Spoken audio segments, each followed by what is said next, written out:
Good morning, traders. It's Monday morning. We're going to try doing something a little bit different.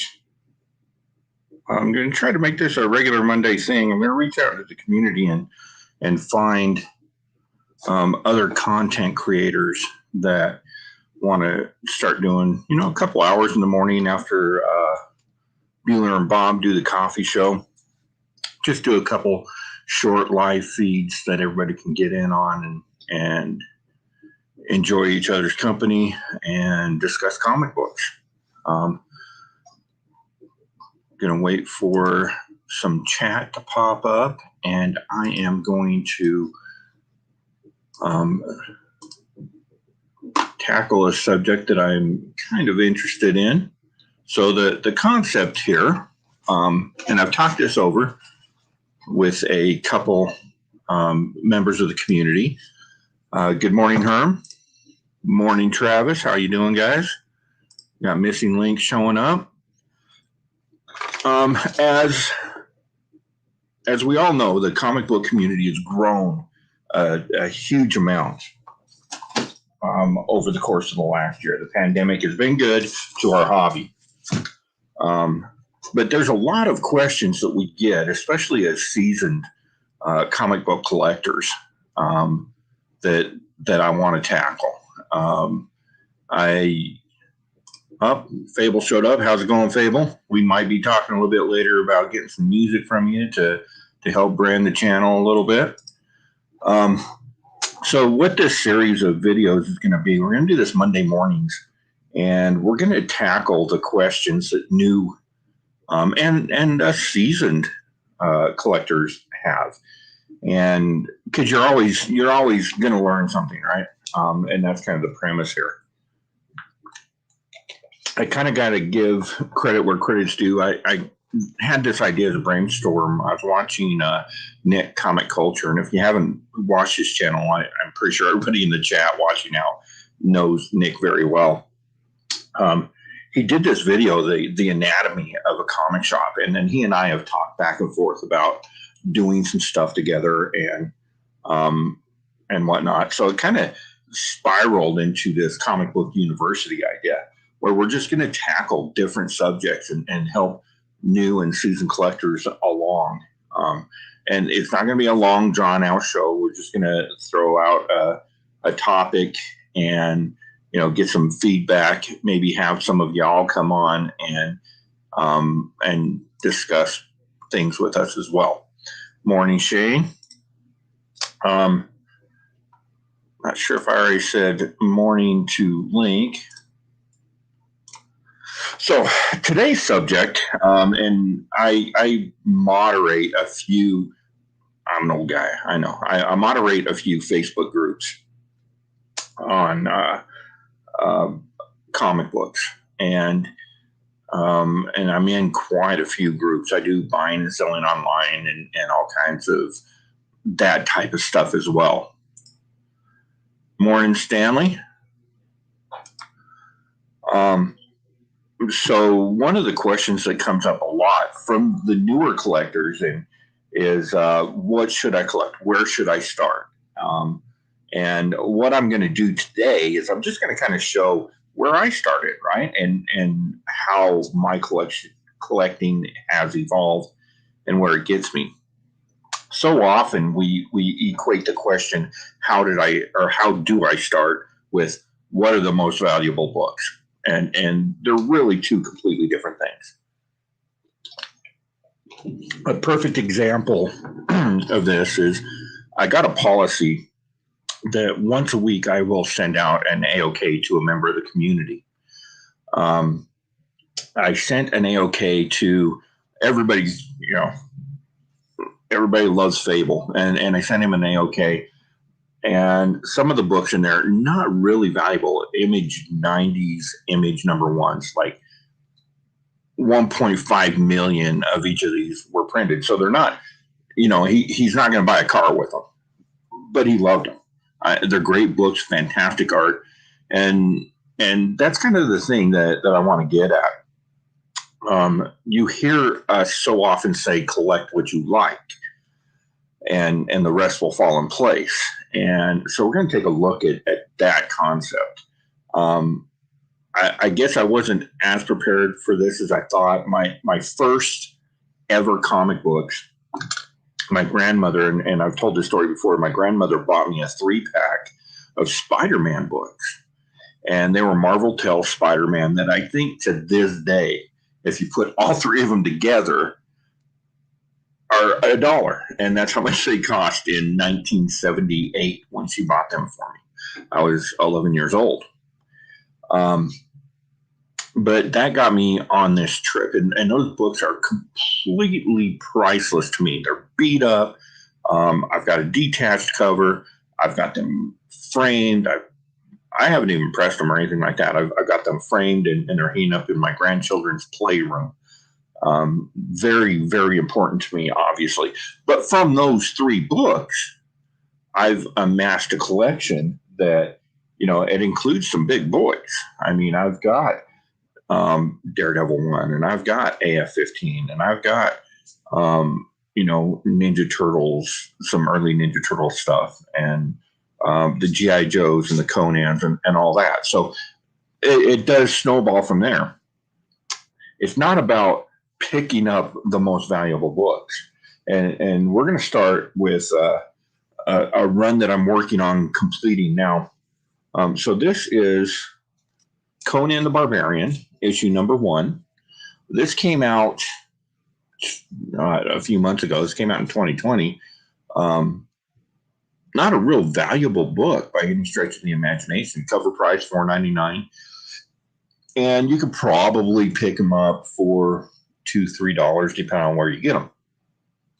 So where did this stem from? It came because I bought this back in the 80s. This is Conan the Barbarian number 2. I've got number 1, which is actually off to CGC at the moment, in a little bit better shape than this. But I bought this because I love Conan. I read the novels, the Howard novels, and I love the character. The Arnold Schwarzenegger movie really got me into Conan. So I bought the books. So I bought what I liked. This one, I mean, I got some Tide Mark on it, and it's probably, a 1.5. So, it's probably a $10 book. My number 1 is in really good condition, and that's probably going to come in 8.5 or better. So that book, it's going to be over $100. Also, everybody knows I'm a huge Trekkie. This is IDW's Hell's Mirror. Another one came out last year. But I bought this one back in 1982, an original Whitman Gold Key Star Trek. I do need to rebag that one, don't I? Woo! But that one, as it sits, that's easily a $75 book to somebody. So, it's not, I didn't buy this for the value. I bought it because I love Star Trek, and that has me to this day still buying Star Trek books. I thought that was the RI, but there are some of the RI Star Trek books that are going for $25-30, but I don't buy them for that. I buy them because I love Star Trek. So we do all this, and we buy just things that we love. And eventually you get some hits and you get some misses. Vampire the Masquerade is an excellent story, but these are never going to be worth a lot of money. They're just not. And I'm okay with that because I get to read a story that I love. And for that reason alone, it's worth picking up. But nobody would have thought, who would have thought 2 years ago that Something Is Killing the Children is going to be what it is now, or that Ice Cream Man number 1 is going to be what it is now. Who would have thought 15 years ago that The Walking Dead was going to be what it is now? Right? Nobody would have ever thought that. a couple big ones. So this, okay, so if you look at these, they got this black mark through the barcode. That means I picked this up at my local comic book shop in a quarter bin. I paid $0.25 for this.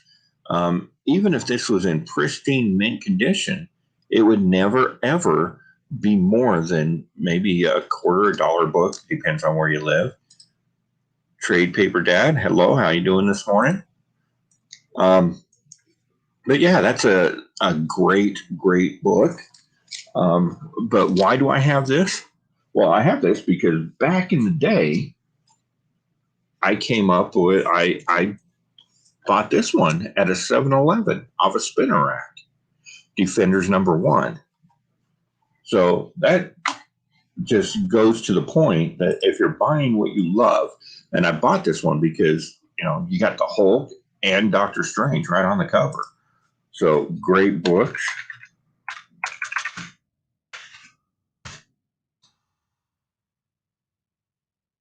And we'll just bring this up real quick. Boom.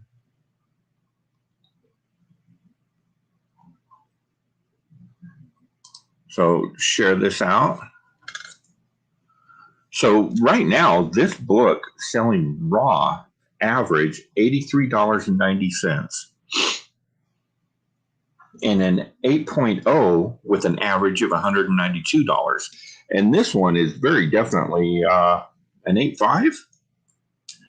A few sticks on it, a little dog here.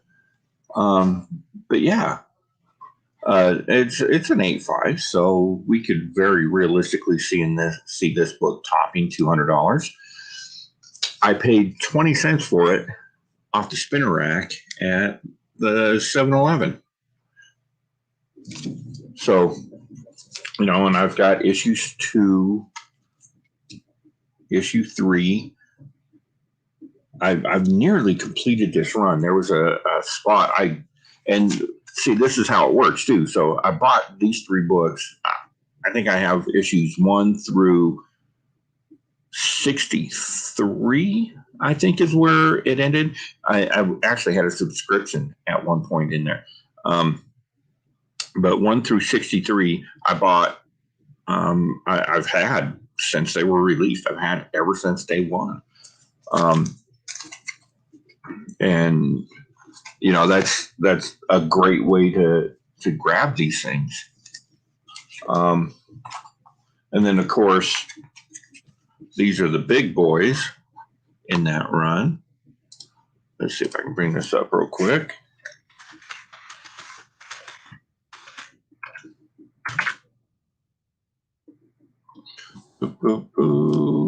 Defenders. So I've got Marvel Feature 1, 2, and 3, and these are the first 3 appearances of the Defenders. You got Hulk right there on the cover, Doctor Strange, Namor, and again, I paid cover price for these way back when. So this is #1, $449 and an 8.5, and I would say mine's probably an 8.5. High sale on that, $550. That's respectable.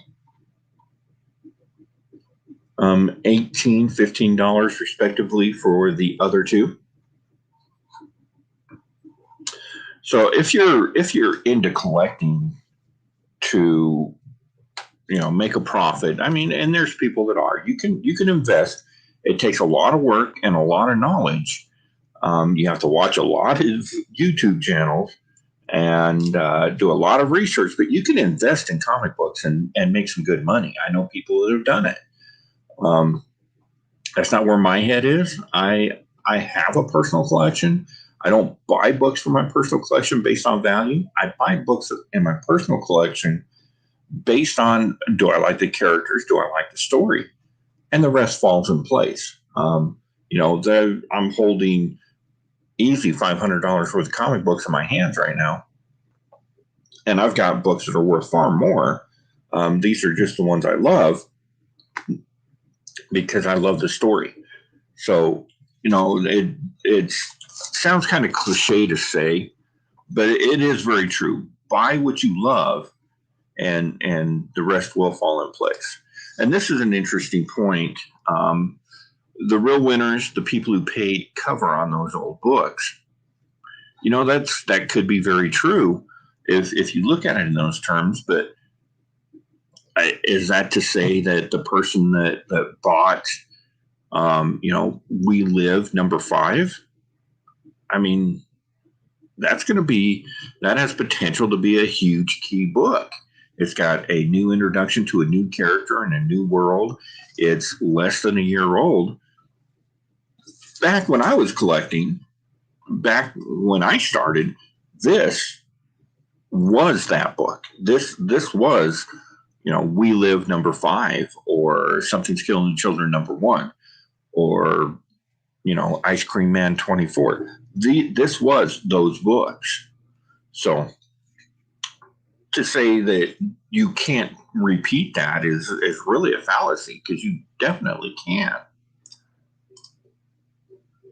Good morning, Tacky.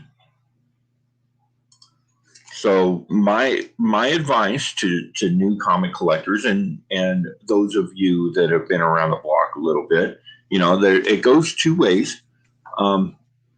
New comic collectors, if you like it, grab it. It may be worth something. You never know. Will we see Silver Coin take off? Possibly. Layla's Star, it's a great new book. The Heroes Reborn stuff from Marvel, pretty interesting stuff. The Future State. I think the Future State Batman, I think there's something there, honestly, and as well as the Kal-El book. So these books all have potential for the future, just like this one did 40 years ago. And so as a new collector, think about that when you're going out and you're looking at what's on the shelves at the LCS. Talk to your comic shop owner. There's more to these books than just the cover price. So yes, very definitely. I did get on the ground floor of the Defenders, and as we see these characters come into the MCU, I expect the books to go up considerably, and I will have a much more valuable collection because of it. But like I was saying, the fact that you have books that you love, I mean, that's going to mean more to you in the long run than anything. And I buy investment books. I mean, I do. I go to the LCS and I buy ratio variants and I buy the Berserkers and stuff like that for the purpose of turning them at a later date to trade up and build the collection. All of us do. I mean, that's part of the hobby.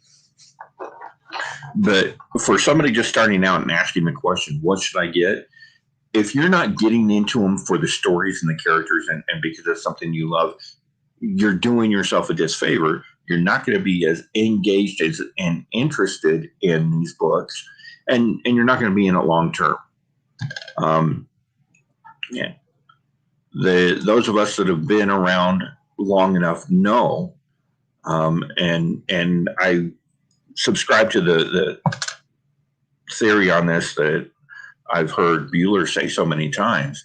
If you love a book and you're going to read that book, that's going to mean more to you than an investment. You're going to be reading that title. You're going to be reading Batman for the next, 30 years because you love that character and you love that writing. You're not going to be reading it because you got lucky and you hit on a book that you flipped for a 400% profit. And that's kind of where we're going with that.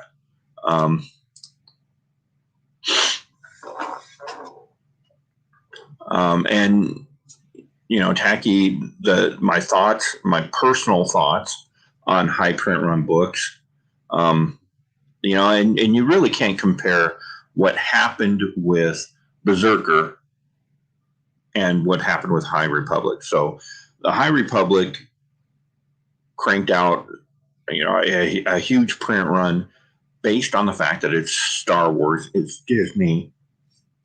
The IP has been forefront in pop culture for the last couple of years. So it was prime time to push out a lot of books. My thoughts on it are it's excellent art. The art's beautiful. The story is weak. High Republic storyline is weak. They're playing to trying to gain a new fan base that I don't think they're getting. It plays shallow to people that are really into the lore and understand the history of the Star Wars universe and stuff like that. So I do think it's a weak story. It's not horrible. I've definitely read worse. But as far as a book content-wise, the art's beautiful. The story is just so-so. As far as an investment, because of those reasons, I don't think it's going to be a huge investment. Your ratio variants that are a much lower print run, especially those high ratios, 1 in 25s and 1 in 50s, those will do real well. There's a Dell Auto High Republic #1, which I think you can still grab a copy of it at hive-comics.com. It was produced in Europe, and because Dell Auto is not allowed to draw Star Wars in the States, so it was produced in Europe. Very low print run for this particular cover. Let me see if I can pull it up on the Hive website. They brought some in for some of their regular customers, and they had a few extra copies. So let me share this, bring that up. So this book, the Dell Auto version of High Republic #1, will go for a pretty premium because it's a low print run, extremely popular artist. Subject matter is Star Wars, so it's going to just be huge. They have signature series versions of this available and blue labels. I don't think they have any raws left. But yeah, and you can get this at hive-comics.com. But I do think that's a good investment. As far as the A cover, it's a reader. You'll be seeing it in dollar bins soon enough. Now, as far as Berserker goes, that one's really a tough one because there are certain shops that are what's called a who did Berserker? Boom Studios.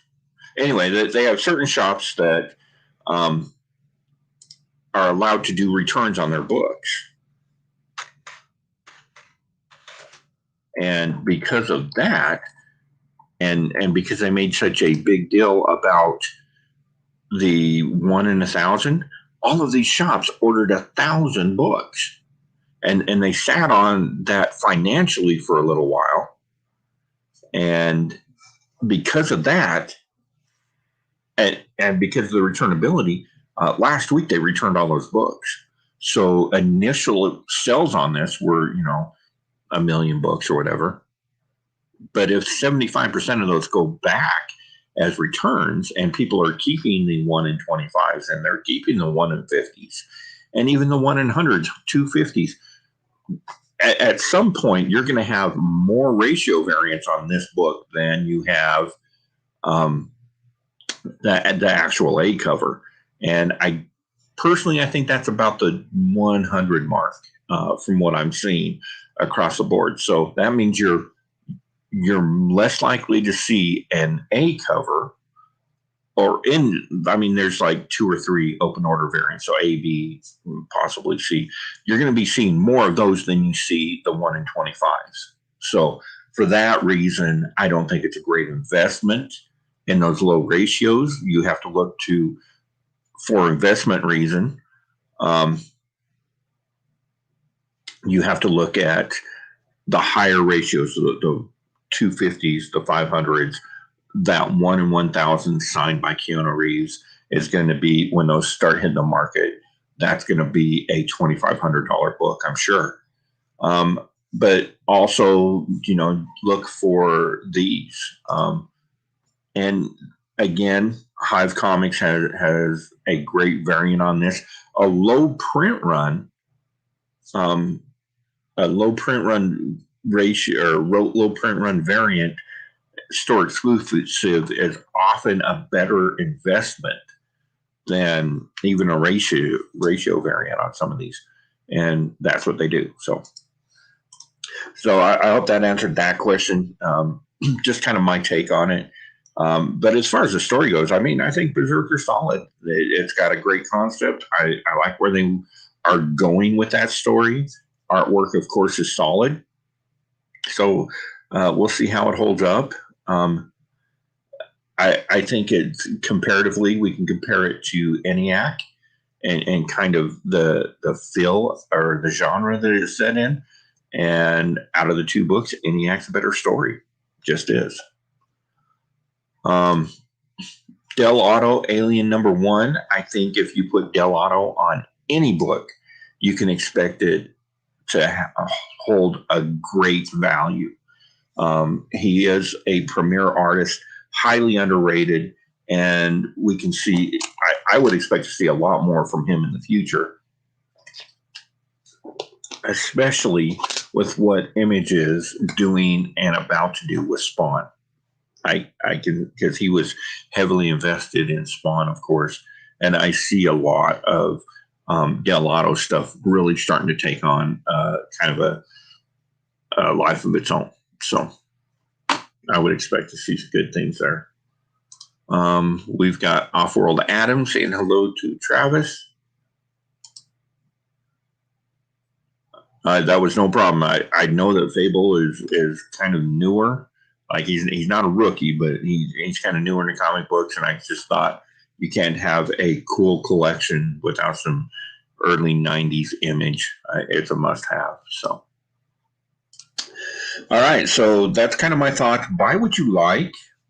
The rest will fall in place. I've seen books from even Bueller's collection. Everybody knows that he's notoriously value-minded, we will say. And I mean, he's got big books, and we all do. And that's how you get big books, is you buy what you like and let the rest fall in place. So I think next week, next Monday, I will try to pop on right after the comics, Coffee and Comic Show. I'm going to discuss poll lists and the different variations on poll lists, how those work, and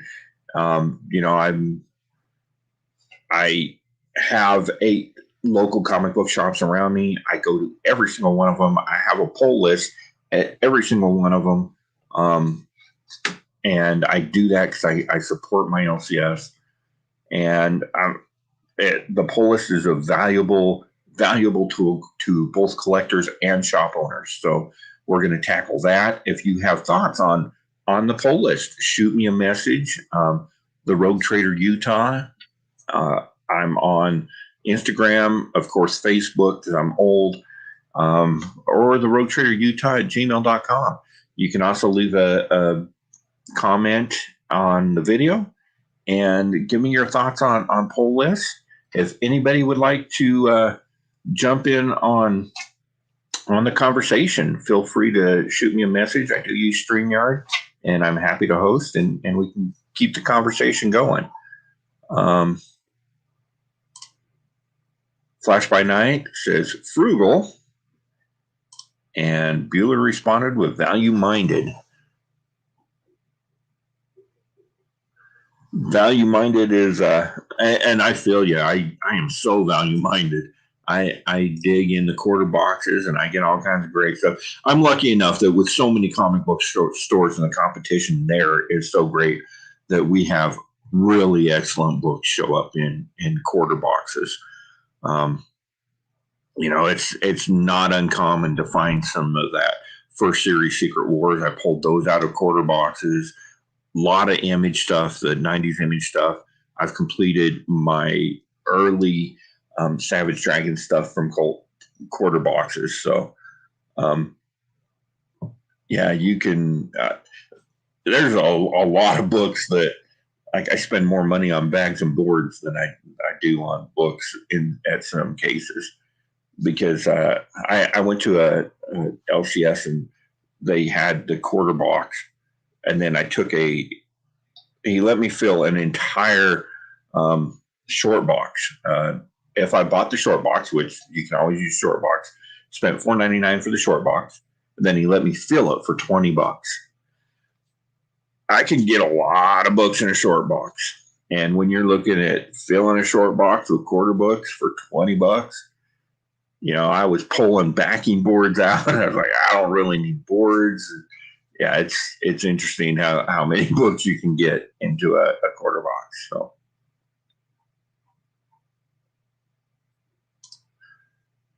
TM and Bueller talking about getting some books up to him. I'm assuming that is, where are they? Chest number 1. I got mine. If you guys didn't get your Comics with Bueller Everything Comics exclusive for chest number 1, I think he actually said he's got a few that might come available. Yeah, and talk about 90s Image goodness. Look at that cover. Like they did you guys well on that one. And I don't, okay, so trade dress. I'm a trade dress guy. I don't really go in for the Virgins very often, but I really like that. I like just the way that the artwork kind of goes all the way. A lot of the times with these Virgins, you got all your focus in the middle, and the rest of the page is like, whatever. But this, like, really great job. Yes, foil is actually pretty easy to press. If it's embossed foil where it's kind of raised, then that gets a little trickier, and you have to really know your stack. But yes, I can do those as well. I would not recommend it for amateur pressers, because there is some things that go into it when you're building your stack that you have to be aware of. And if you're asking if I can do it because you want it done, then we can discuss that. If you're asking if I can do it because you want to learn how to do it, we can take that private. I'll be more than happy to show you how to build the stack. And that's one thing I can't impress enough. I will not do videos on cleaning and pressing, because it's more than just smashing things down in a press. But I am happy to work with people one-on-one if you want to learn so you can do it yourself. I'm not worried about competition. I know a lot of pressers are. I'm really not, because I get enough work to support myself as it is. I am more concerned with taking care of the books. This is our shared history. We have to be vigilant of that. So, if ever cleaning and pressing is something you want to get into, for personal reasons or professional, doesn't matter to me. Hit me up. I'm happy to go one-on-one with anybody and cover those things. So that's kind of my thoughts on stuff.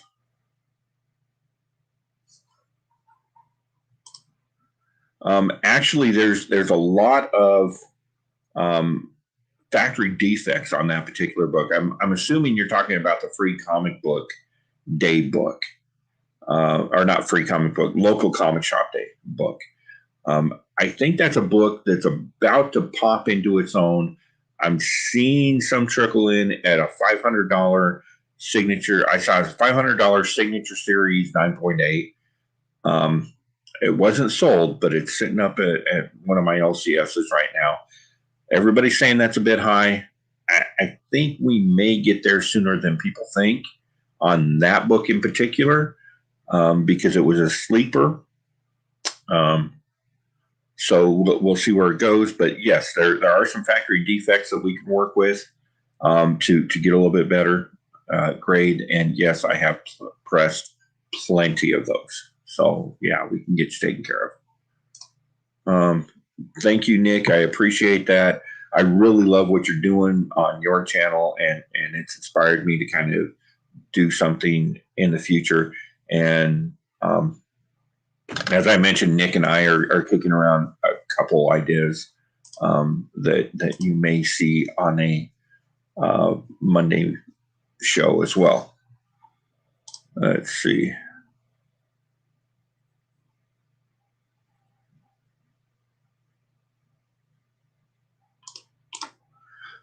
Yeah, if you want to get a hold of me, otherwise, the Rogue Trader Utah at gmail.com or the roguetraderutah.com is my website, and you can purchase books there. I've got some magic cards that I'm listing, probably get some pops up later this week, some stuff like that. So, but yeah, the pressing service is front and center there as well.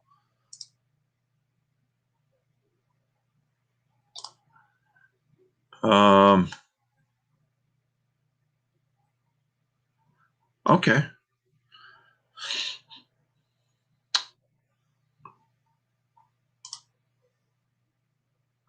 Right on. Can't wait to collab.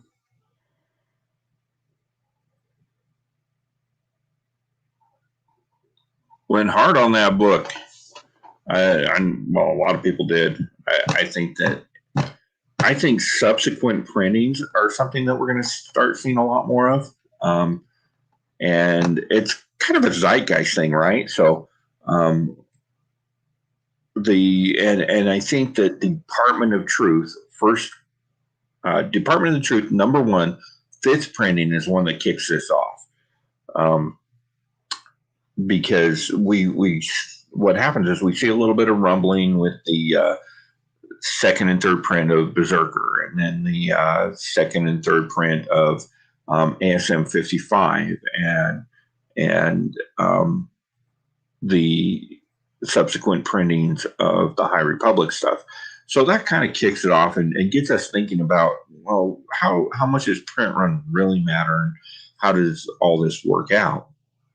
And then they hit us with Department of Truth, issue number 1, printing 5, which on its surface you would think is just a kind of a throwaway, a reader copy book. But as it turns out, with the hidden variant, the color change, we're starting to see people really jump on that book. Of course, it is a lower print run, and that helps. But now people are looking at that, and they're looking at the possibility of We Live number 5, second printing, maybe doing something, or what's another big one that hit? Those third print Berserkers were hot. And who's to say that, the next big book that hits a second printing? I think the key there is,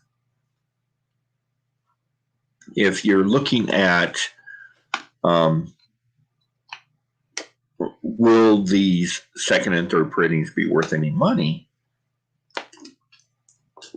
We see books that are released today that, for whatever reason, we thought they were hot.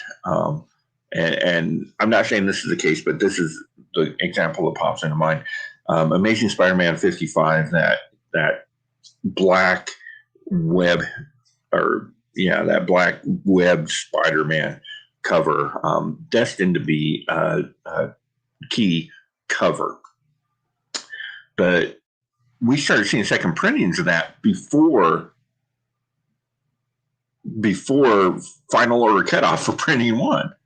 So because of that, you got to look at timing there as well. I think that makes a huge difference for sure.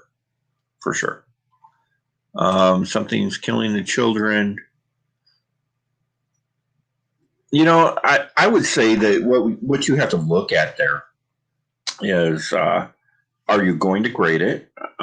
If you're going to send it off to be graded, always press the book. I don't care if you send it to me or you send it to Impressive, or, I mean, really, if you get desperate and you have to have CCS do it, do that.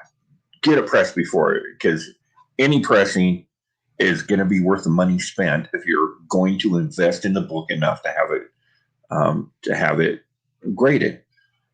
That being said, if you're going to keep the book raw in your personal collection, even short term being 2 years, let's say you're going to keep this in your personal collection for 2 years, makes no sense to get it pressed now.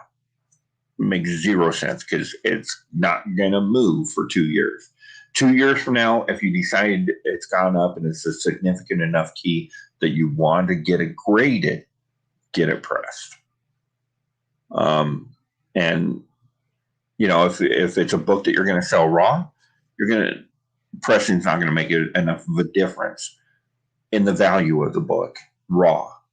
So if you're getting it graded, yes, get it pressed. That even if it gives you a 0.5 difference, that 0.5 in a lot of books equates to a significant percentage. So always get the books pressed if you're going to have them graded. I crack so many slabs because people follow that advice and they get a book back and they're like, that's just, I didn't want the 8.5, I wanted the 9.0. Get it pressed beforehand and you will. How do you feel about a number one with tons of covers? Nice, how fun. So, you know, we see a lot of that, and it is what it is. It's a gimmick. Multiple covers for especially number ones are crazy. Dynamite's huge on putting out, you know, a dozen covers for every number one. And then you see, you know, some of I can't remember what book it was. There was like 78 covers for number one. Was it Guardians? No, it was by Marvel. The name escapes me for some. I want to say New Gods. It's not New Gods. Anyway, so you see these books with huge multiple covers. One thing you got to keep in mind when you're doing that is if a book sells 1,000 copies, let's say it sells not 100,000 print run. If they take that 100,000 and do 10,000, is that really a difference? You know, and people are going to gravitate towards whatever copy they like. It's still a 10,000 print run, and it's no more valuable than the 10,000 print run that's sitting next to it. So as far as value, I don't think that that's inherently there. What is inherently there is when they have, you know, 10,000 print run books, and then they have a 1 in 25. So, you know, that makes it 2.5 times more than the 10,000 print run books. And that's kind of how I look at it. When you're looking at, and that's why print run for these exclusives are very important. And I'm going to do an episode talking about this. It's in the works, but I gravitate again towards Hive Comics. They're good friends of mine and they do a fantastic job. But oftentimes when you see a store exclusive, they will do, you know, 1,500 of a book. At a minimum. So, you know, you get a nice hot indie title, and I'm going to use the Silver Coin as an example. So the Silver Coin is a book that, you know, I saw a store exclusive that had a 1,500 print run of Silver Coin number one. And it was a nice cover, but if you're looking at a 1,500 book print run, and the regular print run on that book's 25,000, so you're already at better than ratio. So they're selling it for like $40 or whatever. And then you look at something like this. This is the Hive Comics exclusive. They kept their print run at 500 books, and then those books came in. Actually, yeah, it was a 500 print run book, but we had 50% damages on them right off the bat. So because of that, you're looking at 250 copies. So it's like a 1 in 100 ratio on this book. So that automatically is going to put high grade copies of this book at a much higher tier and mean a lot more financially. So that's kind of my thought on large print runs. That being said, going back to the theme of what we're talking about today, if you like it, buy it. A good example of that is Joker #1. I was not going to go with Joker because I was over Joker, but it's really Commissioner Gordon. But anyway, great story. It's been a great ride. I love it. When issue 1 came out, they had 3 covers for issue 1. Every one of those open order covers was horrendous. Like, I don't know what was going on with the pizza face Joker. Anyway, horrible covers, just god awful. I passed on every single one of them to get the Comic Tom Torpedo Comics exclusive because it's a phenomenal cover. The artwork is beautiful on that book. So, I bought what I like, and in this case, it's paid off because all the rest of those books, people are picking them up because it's a good story, but they're never going to be more than conservatively a $15 book. That Torpedo Comics Comic Tom, we're already seeing high sales around $40, $50 for that book. So buy what you like, and the rest will fall in place.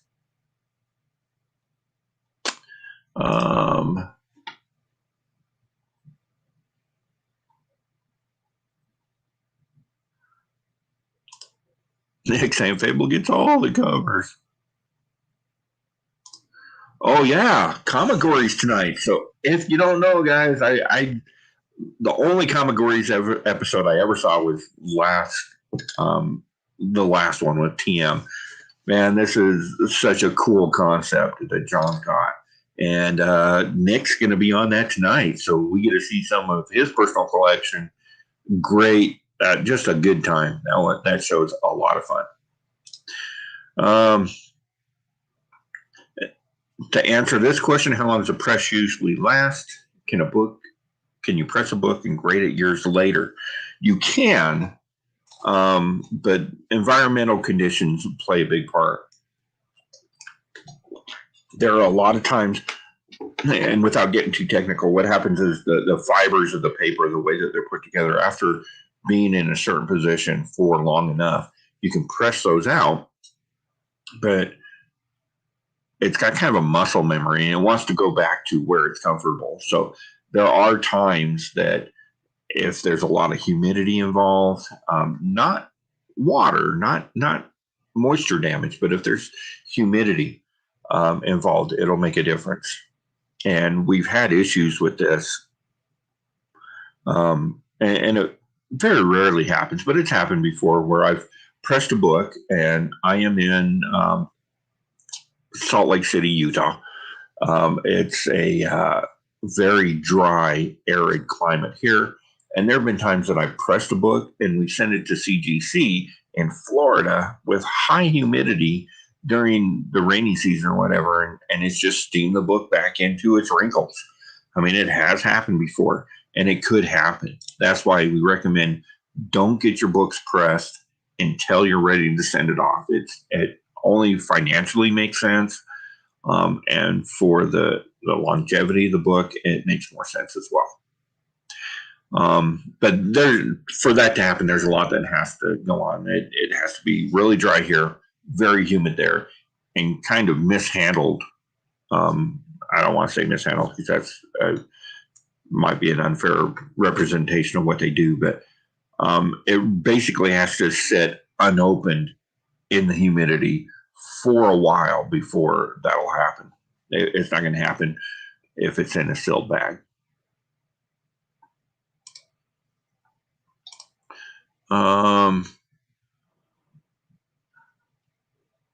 See if we're caught up here.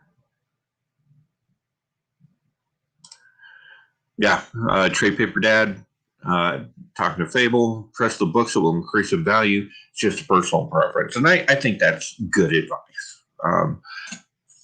If it's going to sit, I don't have press books in my personal collection because they're not leaving my personal collection. I've never pressed this Defenders #1. I've never pressed the Marvel Premiere #1. I've never pressed my AF-15. Doesn't make any sense to, because that book is never leaving my hands as long as it's alive. And the person taking care of my books after I'm gone knows full well to get them pressed by a professional before going off to grading. So it is what it is. I don't know. We'll see, Nick. We'll see what you have in your PC. You may be a candidate for an AOK headed your way. Big Herm, let's go. Everybody, it looks like everybody's jumping on the Nick train. That's cool. Where did I go? The silver coin you sent me is sick. Yeah, it should go up pretty decently, and that is actually, and again we'll show that the artist for this book is somebody. I want to say he lives in the Philippines. They found a couple artists out of the Philippines in the last year or so that are just doing crazy stuff. I'm hoping to make a big announcement with that artist coming up here real soon. But they also grabbed Maria Key. I think they have her under contract. If you don't know who Maria Key is, she is doing all of the Cult of Dracula books for Hive right now. Just a phenomenal artist that they found, again, out of the Philippines. And her stuff is amazing. And like, that's issue #3 of Cult of Dracula. Their issue #2. Like, she does beautiful work.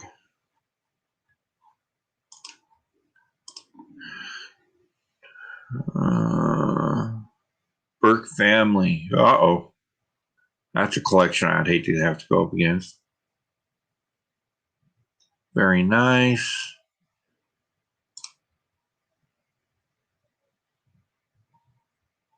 Yeah, I'm not a huge Yara Flora fan. I think the character is a little bit weak. And we'll see. We'll see what comes of it. I think she came on real strong with the future state stuff, and then they kind of.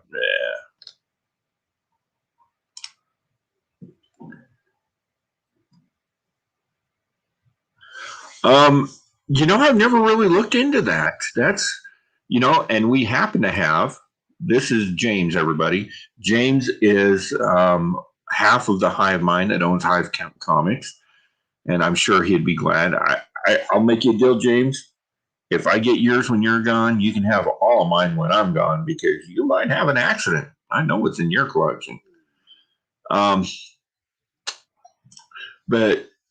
I've never really thought of when would be the best time. I don't know if. I mean, fall is definitely not the time, because that's the most humid time in Florida. The rainy season, and it's still warm, so that's really not at all the time to get it done.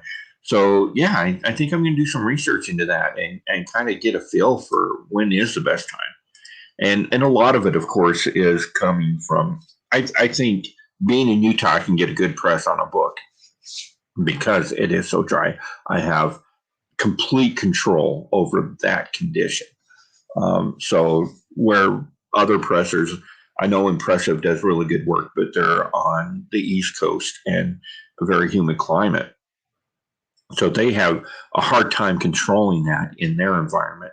Whereas to me, it's nature, so I don't have to worry about it.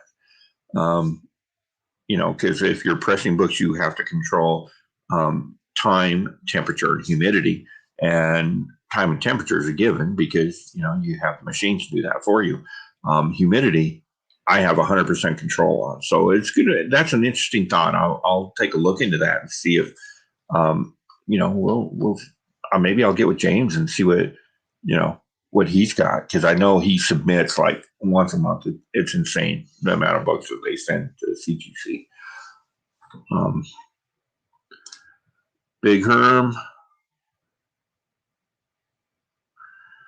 I don't know. I don't think it is. I think the foil covers are going to increase value on the books, or across the board, actually. So a foil cover will generally be a much lower print run, which, like, even looking again at ratio variance, if you get Something's Killing Children #1 at a 180,000 book print run, and then Something's Killing Children #1, exact same thing, with a foil cover for local comic shop day, and that book only has 2,000 print run. Is it going to be more valuable? I would think so. I know a lot of my regular clients are people that I trust when it comes to the spec. Just to throw this out there, I'm not great at spec. I'm really not. I've got some great spec books, and I've made good buys in the last couple of years on spec. But the reason I have is because I listen to these people and trust these people. James from Hive Comics is probably, in my opinion, not just James and Jonathan both, but really James knows the spec market better than anybody I know. Like, this is the guy that I listen to. He is my trusted advisor, and I know that he and a bunch of other people that I know have invested pretty heavy into that particular copy of that book. So I don't think on its own a foil copy is inherently more valuable. I mean, it's got to hit all of them. It's got to be a good story with good writing, good art. It doesn't hurt if it's been auctioned, that type of thing. But all those things being the same, will a foil copy do better than an A copy? I think we're going to see that start to come into its own. I think these foil copies are going to be kind of the new thing. And, that's going to create some backlash in the community, because there's those of us that lived through the 90s that foil copies are what destroyed the 90s. But it's not the same. It's definitely not the same, because they're doing special edition of these books as a foil cover, whereas back in the 90s, they were doing the A covers as foil covers, and that was, it's foil. It's not that big of a deal. So, different animal altogether for those reasons. I think foil copies, you're going to see those coming into their own. So, speaking of Hive Comics, another thing that they do, and you're speaking of foil covers, I don't have it handy. Where is it? The coolest thing that these cats do, they take a regular cover and then they sublimate a piece of metal, and that is the cover of the book. So it's a solid, rigid piece of metal with a full color, and that metal just makes that image pop. That Maria Key Cult of Dracula #1 I was showing, I've got a medal of that, and it's just insane. Just what it does for the covers, what it does for the colors on that cover, it's phenomenal. So if you're into foil covers, take a look at the medals, because they're just crazy good. If you're into the Rock Band Tool, nerdstoreutah.com, they've got a Tool metal cover. So it's a heavy metal book about a heavy metal band with a heavy metal cover.